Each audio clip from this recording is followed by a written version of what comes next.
czy w ogóle mamy jakikolwiek wpływ na decyzje, jakie podejmujemy. Wydawać by się mogło to sprawą oczywistą, że skoro chcemy, to robimy, nie chcemy, to nie robimy. Albo jak od punktu siedzenia zależy to, co myślimy, prawda? Czy Dokładnie. siedzimy miękko, czy twardo?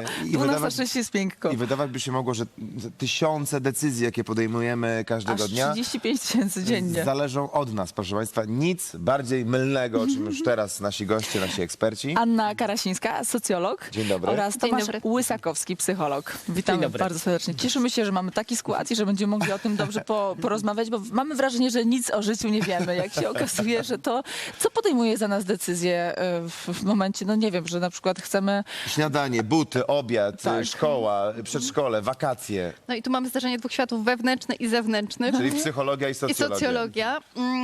I tutaj, co powiedzieliśmy, jak podejmujemy decyzje o tym, co zjemy, tych decyzji nie podejmujemy. Jak tych decyzji nie podejmujemy? To akurat automat? Zaraz, sekunda. Mam ochotę na zupę, którą chłopaki przygotowali tam, elegancką, truskawkową i zaraz ją zjem. Podjąłem właśnie decyzję. Ale decyzja wynika z tego, że na przykład do naszego organu powonienia dotarł zapach zupy. Ten zapach zupy działa na mózg. Mózg podejmuje decyzję, chce coś. Tak samo na przykład, nie wiem, sklepy rozpylają pewne zapachy, żeby nas skłonić do nabycia pieczywa Tak, albo na przykład burgera. I co ciekawe, okazuje się, że na przykład od poziomu naszego zmęczenia albo tego, czego się spodziewamy, zależy decyzja, jak podejdziemy sobie, nie wiem, w jakimś food courcie do tego, co zjemy. Jeżeli na przykład mamy obniżony poziom glukozy, to wybierzemy makaron. Jeżeli w tym momencie byliśmy po jakimś mocnym treningu i nasz organizm woła białka, to wybierzemy danie bardziej mięsne. A jeżeli czujemy się w ogóle jacyś najedzeni, to jest bardziej społecznie, to wybierzemy sałatkę. Więc chodzi o to, że nam się wydaje, że podejmujemy racjonalną decyzję, a tak naprawdę od poziomu glukozy na przykład, czy BCA w naszej krwi, ta decyzja zależy. Powiedziałeś, Jest szereg Tomaszu, czynników, których w ogóle społecznie. nie kontrolujemy, nie jesteśmy w stanie kontrolować zewnętrznych, które na nas bardzo wpływają, bardzo nas bodźcują. Ja to zawsze mówię, że podejmowanie decyzji to jest taka góra lodowa, gdzie ten czubeczek nad powierzchnią wody to jest ta nasza racjonalność, ale to jest taka pseudoracjonalność, ponieważ my możemy tylko do pewnego stopnia kontrolować to, jak myślimy, jakie elementy do tego myślenia wkładamy, jak wysnuwamy wnioski i na końcu podejmujemy decyzję. No taka najprostsza sprawa to, jak jesteśmy głodni. Inaczej się odzywamy, inaczej reagujemy. Atawizm, prawda? Okazuje się, że nawet takie decyzje jak ułaskawienie na przykład przez sędziego oskarżonego mogą zależeć od tego, czy sędzia jest najedzony, czy nie. Kiedyś w Stanach Zjednoczonych zrobiono Czy jadł takie słodkie, czy badania. pikantne? Właśnie, ale taka najprostsza różnica. Sędzia przed samym obiadem był głodny i zły i raczej nie ułaskawiał. Sędzia po obiedzie, co zresztą wiedzą też studenci, często wybierają czas, kiedy wchodzą do profesora na egzamin ustny. Po obiedzie. Dlaczego? Bo po obiedzie, jeżeli to jest pełny obiad, rośnie w naszym organizmie poziom glukozy, bo zjedliśmy ziemniaczki, rośnie poziom aminokwasów, bo zjedliśmy mięsko i te aminokwasy wpływają do mózgu. Tryptofan zamienia się w hormon snu, melatoninę i hormon szczęścia, serotoninę i widzimy świat w piękniejszych barwach i ułaskawiały. No niech będzie, ale Aniu, też rozmawialiśmy przed anteną. Bardzo ciekawy przykład podaliście. Na przykład otyłość, bo my jesteśmy trochę nieprzekonani, jednak nam trochę się wydaje, że to my podejmujemy decyzje. Te decyzje są bardziej lub mniej racjonalne, ale jednak zależą od nas. Podaliście przykład otyłości, że wcale tak nie jest. To jest ten cały spód góry lodowej, o którym zaczęłam mówić, Właśnie. czyli to wszystko, co kolega tutaj powiedział, te wszystkie elementy, na które nie mamy wpływu, pewne nasze skojarzenia, konteksty. I ta otyłość to jest ten kontekst. Jeżeli przebywamy wśród osób otyłych i porównujemy się do nich, to mamy większą tendencję, żeby dorównywać do ich wagi.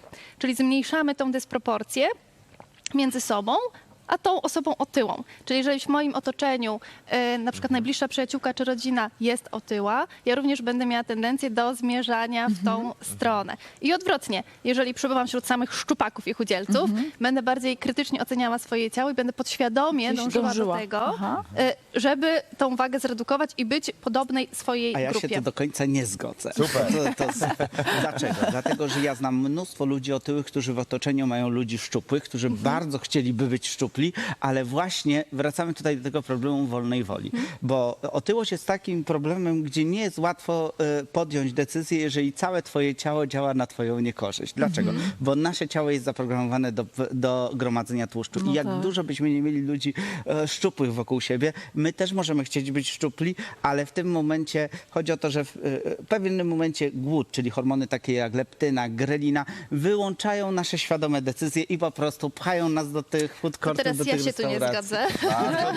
Teraz ja się tu nie zgadzę, ponieważ to, co ja mówię, to jest taka tendencja. My byśmy chcieli i dążymy do tego. To, że my nie jesteśmy świadomi, to co kolega powiedział, to jest jedno. I my tutaj podlegamy pewnemu bombardowaniu przez wszystkie firmy, które nas otaczają, które produkują różne produkty i mają świetnych marketingowców i doskonale wiedzą, jak na nas wpływać. I te nasze nieuświadomione wybory, czyli pewne uproszczenia poznawcze, które my stosujemy.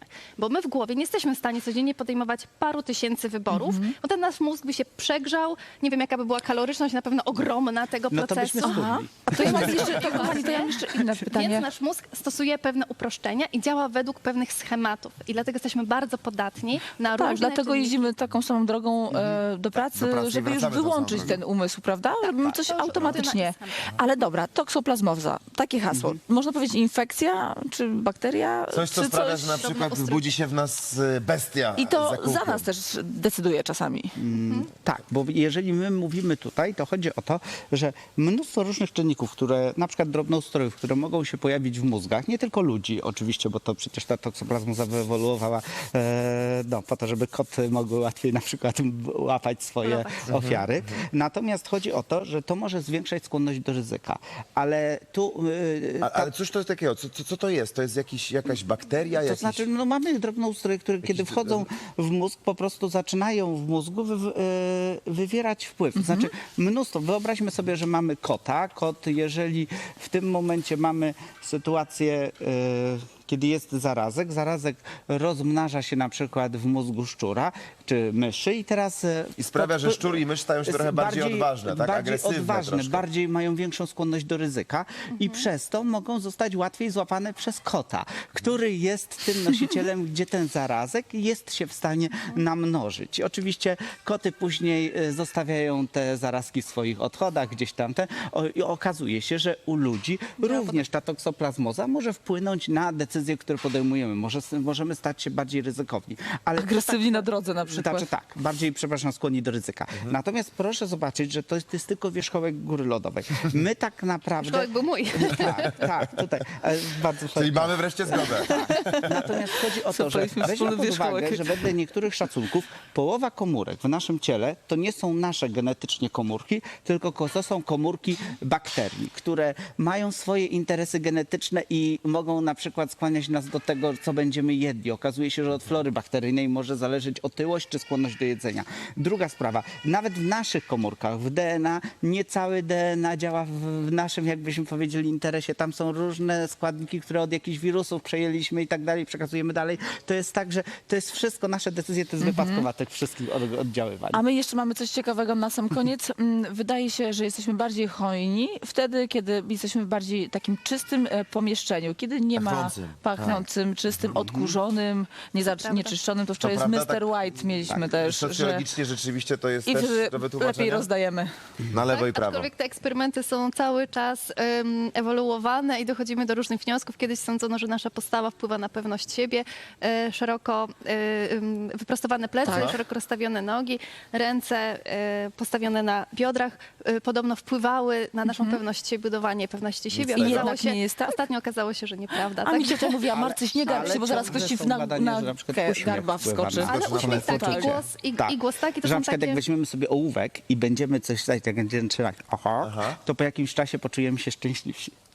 A że my się poczujemy, czy że inni nas odbiorą? Nie, że my się poczujemy, bo nasz mózg bierze informacje również z ciała. Jeżeli ciało jest tak, to znaczy, że chyba jesteśmy Że zadowoleni. wtedy mamy taki Zobaczcie, wymuszony kochani. uśmiech i to I siłą już rzeczy działa. nas przekona do Ale tego, inni że też jesteśmy... będą szczęśliwsi według reguły wzajemności. No, Bo jak tutaj- ja się będę uśmiechała do was, to wy będziecie mi Ale tak to tylko uśmiechać. wtedy, To kiedy działa. jest to szczery uśmiech, bo bo my jesteśmy w stanie podświadomie odbierać, czy uśmiech jest szczery, Tak. czy nie.